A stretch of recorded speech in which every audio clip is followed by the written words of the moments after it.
Deep लर्निंगमध्ये ही गोष्ट फार महत्त्वाची आहे की डेटावर कधी अंडरफिट नाही व्हायला पाहिजे.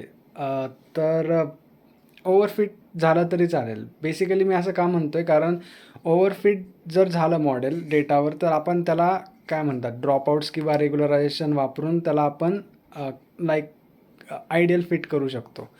तर मला इथे एक एक्झाम्पल द्यायला आवडेल. जेव्हा आपण बाजारात चड्डी घ्यायला जातो, बेसिकली इमॅजिन करा की तुम्ही एखाद्या मॉलमध्ये नाहीत, तर तुम्ही एका एका काय म्हणतात त्याला ते रस्त्यावर जी दुकानं असतात तिथून समजा तुम्ही चड्डी घ्यायला गेलात, तर बेसिकली तुम्हाला तिथे चड्डी घालून बघता येत नाही. मग तुमच्याकडे 2 ऑप्शन आहेत. एक तर तुम्ही टाईट चड्डी घेऊ शकता किंवा थोडीशी ढिली चड्डी घेऊन तुम्ही त्याला बेल्ट लावू शकता. जर तुम्हाला चूजच करायची झाली आणि ती चड्डी तुम्हाला फार आवडली बेसिकली, सो तुम्ही ती जास्त साईजची घ्याल.